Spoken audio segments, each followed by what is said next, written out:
berikutnya berjudul tentang klik untuk kasih posting Kristus. Materi yang akan kubahas memanfaatkan Facebook sebagai sarana kesaksian iman dan wadah mengabdikan momen kegiatan rohani, sosial, dan kemasyarakatan dalam semangat kasih Kristus. Adapun tujuan dari kajian ini, yang pertama menumbuhkan kesadaran umat akan pentingnya menggunakan media sosial, khususnya Facebook, sebagai sarana perubahan. Yang kedua, mengajarkan etika Katolik dalam menggunakan media sosial agar mencerminkan kasih Kristus.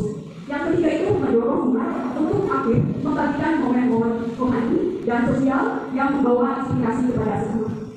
Sebelum kita memasuki kegiatan kajian kita hari ini, angka baiknya mari kita awali dengan doa pembuka. Mari kita siapkan kita. Mari kita mengangkat tanda kemenangan Tuhan Yesus Kristus dan menyembah kita dan Kudus. Selamat pagi di Tunggal Maha Kudus. Terima kasih atas berkat Tuhan pada pagi hari ini. Kami mempercurahkan Roh Kudus-Nya agar kami dapat menikmati hidup kami. Kami dapat melaksanakan kegiatan kajian dengan lancar. Semoga apa yang akan diberikan pada hari ini dapat bermanfaat dan berguna bagi kami. Semoga dengan kajian ini juga kami dapat memanfaatkan media sosial dengan baik dan bijaksana. Semoga dengan apa yang telah kami perbuat dapat menimbulkan cinta kasih dan dapat berguna untuk sesama. Hanya di doa yang dapat kami sampaikan dalam nama Tuhan Yesus Kristus dan pada segala masa. Amin. Apakah kita bersemangat hari ini? Kita memasuki kegiatan hari ini yang diinginkan pada materi tadi saya hari ini membahas tentang pemanfaatan Facebook sebagai sarana berevangelisasi atau pewartaan yang dimana pada zaman sekarang ini semua orang tentunya memiliki handphone atau HP dan tentunya juga kita semua pasti memiliki akun Facebook. Nah, tentunya yang masih kita berketahui itu bagaimana kita memanfaatkan Facebook ini sebagai ladang untuk menebarkan kasih. Secara tidak langsung kita mewartakan. Di sini juga saya akan memberikan materi etika menurut Gereja Katolik cara menggunakan media sosial. Gereja Katolik memandang bahwa teknologi dan media sosial sebagai anugerah yang digunakan dengan bijak dapat menjadi sarana berevangelisasi atau pewartaan versi modern. Seperti yang dikatakan oleh Paus Fransiskus pernah mengatakan bahwa membangun jembatan bukan tembok. Artinya, setiap orang beriman dipanggil untuk menghadirkan wajah Kristus di dunia digital dengan sikap positif, beredukasi, dan saling menghargai martabat sesama. Oleh karena itu, umat Katolik juga dipanggil untuk menghadirkan Kristus di dunia, menjadi saksi iman melalui postingan, komentar, gajah berkomunikasi dengan bijak di media sosial. Nah, Facebook ini juga bisa menjadi sarana pendidikan sederhana di dalam kehidupan. Contohnya kita bisa mengunggah foto-foto kegiatan rohani seperti doa bersama. Contohnya doa kemarin bulan Oktober itu bulan Musaibo. Nah, kita bisa mendokumentasikan kegiatan tersebut dan kita juga bisa dapat secara tidak langsung memposting. Artinya kita mewartakan bahwa kegiatan Rosario ini dapat menjadi suatu pewartaan secara tidak langsung. Dan ada juga bakti sosial, kerja bakti. Ini juga mungkin kita berpikir bahwa postingan-postingan yang biasa kita posting itu hanya sebuah postingan biasa. Tetapi bagi orang lain yang melihat, bisa jadi postingan itu dapat menyentuh hati mereka, mengingatkan untuk kembali berdoa, aktif di lingkungan, atau bahkan membantu sesama. Maka dari itu, ketika kita mengabdikan dan membagikan kegiatan di Facebook, alangkah baiknya kita melakukannya bukan bermaksud untuk pamer, melainkan untuk memuliakan Tuhan dan menginspirasi orang lain.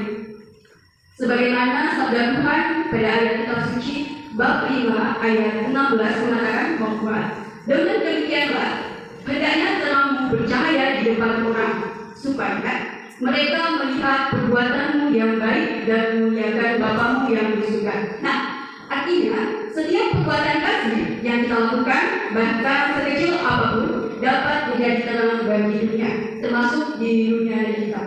Ada beberapa hal yang perlu kita pegang dalam beretika media sosial. Yang pertama itu berpikir sebelum memposting. Kita tanyakan pada diri kita sendiri, apakah postingan ini dapat membangun? Apakah ini menunjukkan kasih? Yang kedua, menghindari kata-kata kasar, gosip, atau perdebatan yang tidak perlu. Melainkan kita dipanggil untuk menjadi damai, bukan sumber konflik. Yang ketiga, menggunakan Facebook untuk hal-hal positif. Contohnya itu membagikan renungan, ayat suci, seperti yang saya katakan tadi, misalkan memposting kegiatan-kegiatan rohani atau kisah inspiratif. Yang keempat, menghargai privasi orang lain. Jika mengunggah foto bersama, mintalah izin terlebih dahulu. Dengan sikap bijak ini, setiap akun Facebook dapat menjadi cermin iman Katolik. Gereja mengingatkan kita bahwa haruslah tercermin juga dalam cara kita berkomunikasi di media sosial.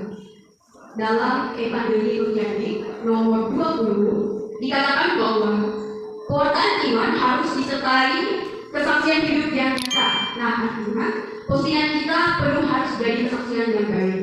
Prinsip-prinsip etika Katolik media sosial yang pertama itu kebenaran. Pastikan informasi yang kita sebarkan atau kita posting itu benar, bukan berita bohong, seperti ada dalam bacaan Efesus bab 4 ayat 25 yang berbunyi, hendaklah kamu berkata benar seorang kepada yang lain. Yang kedua, kasih dan pengampunan. Jangan gunakan media sosial untuk membalas dendam, menjelekkan atau mempermalukan orang lain, seperti halnya dalam bacaan Roma bab 13 ayat 10 yang berbunyi, kasih tidak berbuat jahat kasih tidak berbuat jahat terhadap sesama manusia. Yang ketiga itu damai dan sukacita. Tentu kita akan memilih kata-kata yang menentukan, menyemangati, dan memberikan harapan. Setiap postingan hendaknya membawa suasana damai dan bersama. Yang keempat itu ada pendampingan diri. Hendaknya gunakan media sosial bukan untuk pamer, tetapi untuk berbagi inspirasi. Seperti ada sebuah cerita, yaitu Santo Carlo Acutis. Apakah umat ada yang tahu Santo Carlo Acutis yang baru diresmikan sebagai Santo pelindung internet? Dia adalah seorang kaum muda, maksudnya kaum generasi kita, yang dimana Santo Carlo Acutis ini adalah seorang remaja Katolik yang lahir pada tanggal 3 Mei 1991 di London, Inggris. Ketika Carlo Acutis berusia 5 tahun, dari seorang ayah bernama Andrea Acutis dan ibunya bernama Antonia Salzano memutuskan untuk pindah ke Milan, Italia, yang dimana kehidupan Carlo Acutis ini selalu dipusatkan kepada Tuhan. Carlo Acutis berusia 4 tahun. Kemudian Carlo Acutis ini adalah seorang yang memiliki bakat di dalam dunia teknologi. Sejak saat itu ia ingin pergi ke misa kudus setiap hari. Bahkan ia meminta orang tuanya membawanya jarak ke tempat-tempat suci di situs Musisasi pada tanggal 16 Juni 1998 pada usia tahun 7 tahun. Ia menerima komuni pertama di sebuah gereja tertutup di Ritus Pablosan, di mana kalau ini merasa bahwa orang atau termasuk kita tidak benar-benar memilih misa kudus sampai ke detail-detailnya.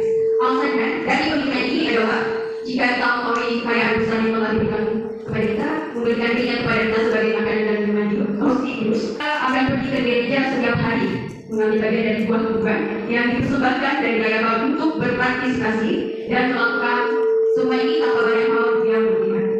Ada sebuah cerita di mana ketika teman-teman sekelasnya mengenakan pakaian mewah dan pamer tentang perjalanan liburan ke negara eksotis, kalau ini hanya berpakaian sederhana dan suka menghabiskan liburannya di Asisi, di mana ia dapat mengisi ulang energi spiritualnya. Dia bahkan membuat ayahnya kagum ketika ia menolak ayahnya untuk beribadah ke tanah suci. Kalau mengatakan bahwa dia lebih suka tinggal di Milan karena ada tabernakel di gereja-gereja di mana dia bersamanya mengunjungi Yesus kapan-kapan. Jadi dia tidak perlu ke Yerusalem menurutnya. Yerusalem ada di depan pintu mereka. Tidak hanya itu, kalau juga ada cinta dengan program dan menggunakan keahliannya untuk membangun situs yang memuat kalau mukjizat AI di seluruh dunia. Dalam website-nya, Carlo mengatakan makin kita sering menerima AI ini, semakin kita menyerupai Yesus, sehingga di bumi ini kita akan merasakan surga. Sebagian dari proses realisasinya, komputer Carlo pun melalui pemeriksaan yang uji dan komputernya dapat dilihat bahwa Carlo hanya mengunjungi situs-situs yang berhubungan dengan topik-topik keagamaan. Tidak ada tanda-tanda Carlo pernah belajar situs-situs web yang dengan konten yang tidak pantas. Dengan begitu, Carlo telah mengabdikan dirinya kepada Bunda Maria dan sangat percaya pada kesucian pernikahan. Dia juga memiliki cinta khusus kepada Tuhan dan Bunda Maria melalui doa rosario serta berdevosi. Dia memiliki waktu hening atau adorasi, mengakui dosa sejak itu, dan rajin mengikuti ekaristi setiap hari. Bahkan kekudusan dan kesucian hidupnya dapat membawa pengobatan kita dalam diri ibunya yang sebelumnya kurang terlalu taat menjadi rajin mengikuti ekaristi. Dia menjadi titik kontak khusus untuk teman-teman kelasnya karena perceraian orang tua mereka. Tidak hanya itu, kecintaan dan kepeduliannya kepada sesama membuatnya rela memakai tabungannya untuk membantu orang miskin. Bahkan dia juga dikenal sebagai membela anak di sekolah yang biasa dibully, khususnya anak-anak penyandang disabilitas. Dia dikenal di kelas dengan percaya diri, mewakili gereja tentang masalah bioetika. Meskipun dia menerima kritik jahat dari teman-teman kelasnya yang berpikir lebih modern, namun demikian kalau pengalaman valid yang sangat serius hanya berubah sebenarnya. Kalau tetap terbuka, bebas, dan humoris dengan orang lain. Seperti Santo Fransiskus, ia juga menunjukkan cinta yang besar terhadap hewan. Dia memproduksi film pendek, di mana hewan peliharaan keluarganya, kucing, anjing, dan beberapa ikan mas, memainkan peran utama. Pada awal Oktober tahun 2006, Carlo jatuh sakit.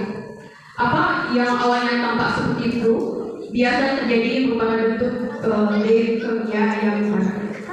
Beberapa hari kemudian, dia masuk ICU dan harus menggunakan mesin oksigen. Sebelum akhirnya dipindahkan ke klinik khusus jiwa. Seluruh tubuhnya bengkak dan penuh cairan.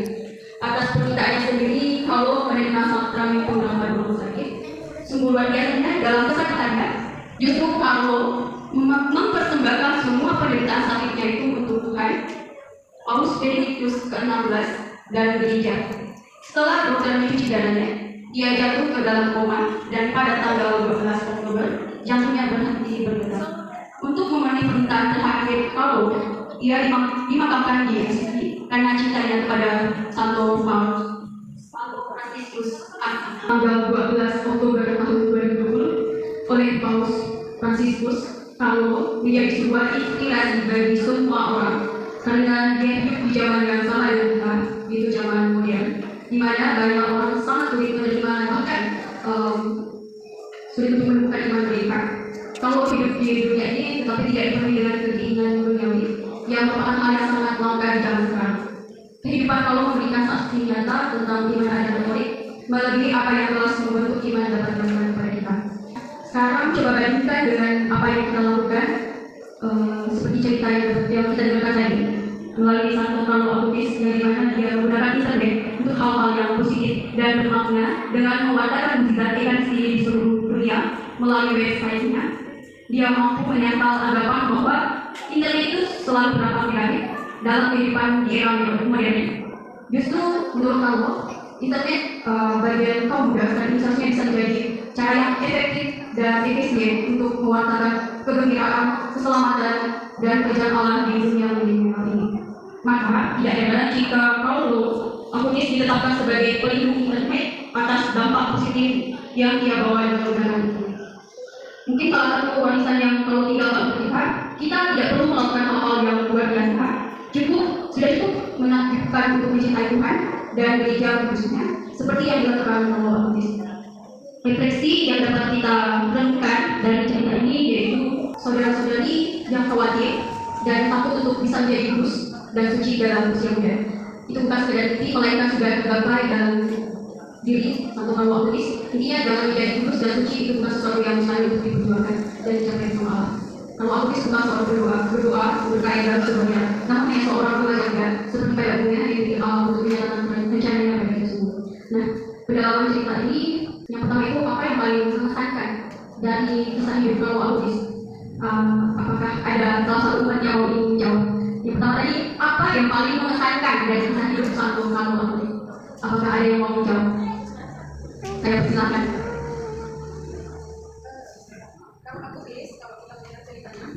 Mengenai kamu Buddhis, kita melihat dari juga yang kita dengar dan baca, dia dianggap menjadi santo karena keimanannya dan kecintaannya akan Tuhan kita Yesus Kristus. Dia taat sampai pada akhir hayat hidupnya. Dia memberi contoh dan teladan sebagai orang muda Katolik. Dia memberikan kesan dan pesan yang sangat mendalam bahwa kita walaupun sudah lebih tua dari orang Buddhis, tapi kebanyakan kita masih belum begitu mendalami apa yang Tuhan Yesus ajarkan kepada kita. Karena pada saat sekarang misalnya kita menggunakan internet, kebanyakan hanya ya kalau misalnya di FB Pro, kebanyakan mencari cuan, kebanyakan kita memposting untuk mencari kebutuhan duniawi, mencari uang. Tapi kalau kamu ini dia menggunakan internet untuk mewartakan kerajaan Allah. Dan selain itu juga banyak postingan-postingan kalau kita baca, ada yang bisa mengubah kita untuk semakin setia, ada juga yang terkadang bisa ada unsur yang negatifnya, yaitu bisa memecah belah. Jadi kita sebagai pengguna internet kita harus waspada, jangan mudah terpancing dengan isu-isu yang dapat memecah belah, khususnya hidup keberimanan kita. Terima kasih. Kasihkan uang. Nah, demi bisa menghasilkan uang, kemungkinan ada hal-hal yang menarik kita ke hal-hal yang negatif. Salah satunya memposting hal-hal yang tidak harusnya kita posting lalu kita posting. Nah, itu pastinya akan berdampak negatif untuk sesama yang melihatnya. Oleh karena itu, Gereja Katolik mau mengajarkan kita pentingnya untuk bijaksana dalam memanfaatkan media sosial, bukan hanya Facebook, tetapi media sosial lainnya. Dan ada lagi pertanyaan yang kedua, yang bagaimana kita selama ini menggunakan media sosial, terkhusus Facebook. Apakah kita lebih sering untuk hal-hal positif atau justru hal-hal yang negatif yang tidak membangun iman? Bagaimana? Apakah ada umat yang ingin berpendapat? Pertanyaannya itu, bagaimana kita selama ini menggunakan media sosial, terutama Facebook? Apakah kita lebih sering untuk hal-hal yang positif atau sebaliknya ke hal-hal yang negatif? Bagaimana? Apakah ada yang ingin menjawab? Bagaimana Bang? Iya. Tapi tidak apa-apa kalau misalkan pendapat Abang gimana? Ya, kita sebagai umat beragama harus menyikapi dengan bijak bagaimana bermedia sosial, bagaimana menyikapi isu-isu yang besar, dan saya itu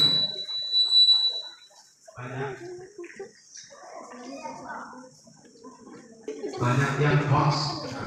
Jadi kalau ada ibu-ibu atau bapak dan sebagainya biasanya percaya diposting bagian ke media sosial seperti WhatsApp atau Instagram. Nah, itu kebanyakan biasanya tidak benar atau dibikin sama manusia yang menjelekkan si A misalnya. Harusnya begitu ya, Bapak Ibu harus bijaksana menggunakan media sosial. Baik, mungkin ada ini yang saya sampaikan. Terima kasih. Luar biasa, terima kasih Bang. Pertanyaan ketiga itu bagaimana langkah kecil yang bisa kita lakukan ini agar media sosial kita menjadi sarana pewartaan kasih Kristus? Apakah ada yang ingin menjawab? Ya. Apa? Pertanyaannya bagaimana langkah kecil yang bisa kita lakukan ini agar media sosial kita menjadi sarana pewartaan kasih Kristus? Selamat pagi semuanya. Halo? Halo? Saya berbeda ya. Baik, untuk menjawab pertanyaannya, bagaimana langkah kecil untuk minggu ini mengatasi silakan berkata yang mungkin lebih arah yang positif ya. Nah, untuk sosial media, terutama anak muda atau ibu, mungkin bapak-bapak juga yang menggunakan sosial media, ada WA, Facebook, WhatsApp, IG. Mungkin kita untuk sarana yang positif, kita harus mempost hal-hal yang mungkin kalau untuk agama, mungkin tentang bacaan-bacaan apa saja yang harus kita repost. Dan kita juga tidak boleh menyinggung entah ada yang aktif di gereja atau yang tidak, kita cukup memposting saja, cukup mendoakan agar yang bisa menerima itu bergabung kembali ke gereja. Yang itu saja. Terima kasih. Luar biasa, terima kasih. Kita lanjut ke pertanyaan keempat, yang dimana jika kita meneladani kalau seperti yang saya ceritakan tadi, postingan seperti apa yang bisa menjadi kesaksian iman di media sosial?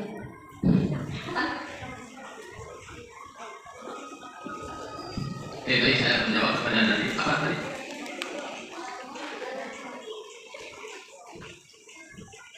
Oke, jadi untuk meneladani seperti apa yang dapat kita teladani dari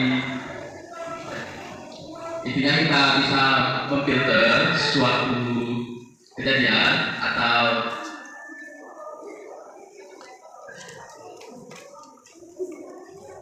baik, intinya kita harus bisa memfilter sesuatu dan enggak. Misalnya kita memposting hal-hal yang positif, misalnya yang berkaitan dengan kehidupan sehari-hari dan bagaimana cara negatif. Oke, hanya itu yang dapat saya sampaikan. Terima kasih. Luar biasa, terima kasih Hasan. Selanjutnya pertanyaan yang kelima, pernahkah kita merasakan bahwa postingan sederhana, contohnya itu foto doa bersama, kegiatan lingkungan atau ucapan syukur, bisa menginspirasi orang lain? Bagaimana pendapat?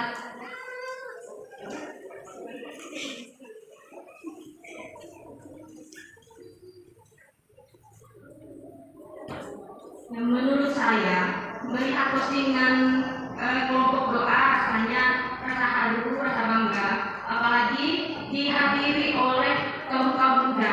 Tapi di daerah kita masih banyak kaum muda, khususnya remaja itu kurang kompak. Jadi contohnya di doa rosario itu kebanyakan anak-anak kecil dan ibu-ibu saja. Jadi kaum remajanya itu mungkin lebih asik ke perkumpulan yang lain. Seperti itu. Wah, seperti ini kasusnya. Kebanyakan sih seperti itu ya. Apalagi di zaman modern saat ini. Pastinya remaja itu sibuk dengan dunia sendiri. Salah satunya itu buat TikTok. Selanjutnya, pertanyaan yang terakhir. Apakah kita bersedia aktif dalam grup Facebook lingkungan untuk membagikan kabar sukacita dalam iman? Yang mau saya tanya dulu, apakah di gereja kita khususnya di stasi Santo Hanimus Mampang ini ada grup Facebook atau halaman Facebook gitu? Ada? Gak ada? Cuma ya.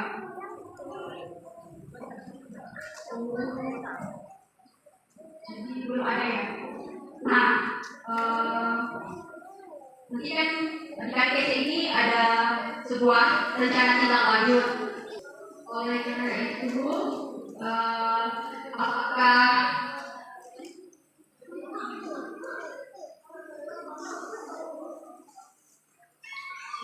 apakah umat mau atau bersedia untuk mengikuti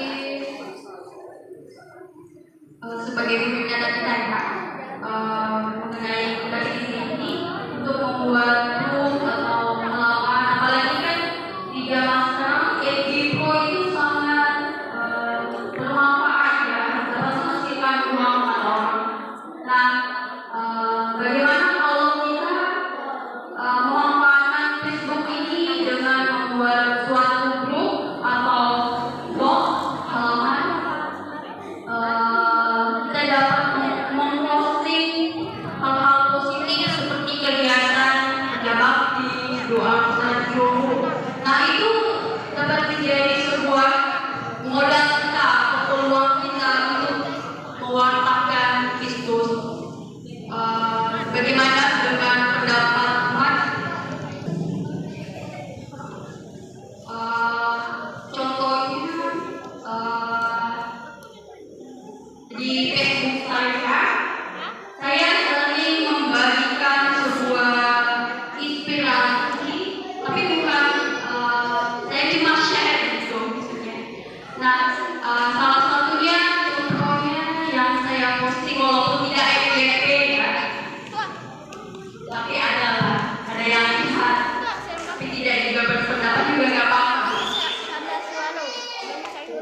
Yang saya kenapa mengambil kategori ini karena saya tertarik dengan Santo Paulo Acutis ini, yang dimana dia adalah seorang kaum remaja yang saya katakan masih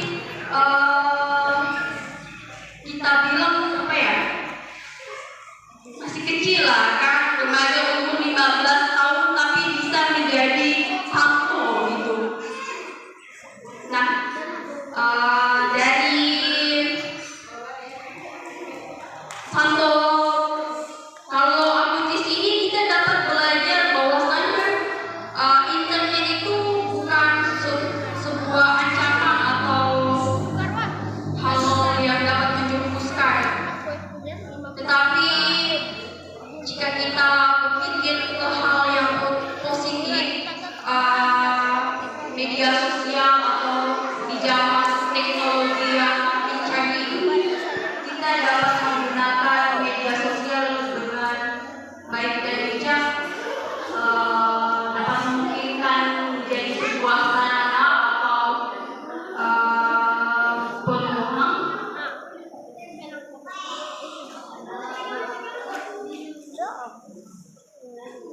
untuk mempersihkan kegiatan kita pada hari ini. Mari kita bangkit berdiri.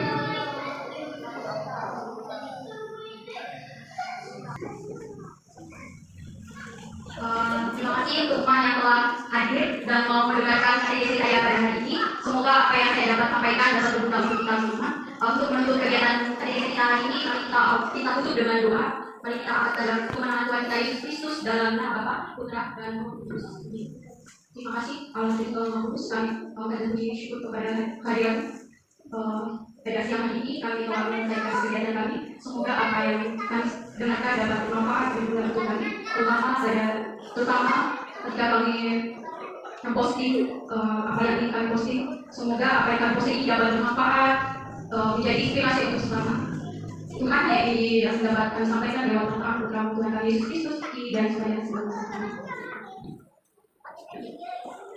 Yesus selamat.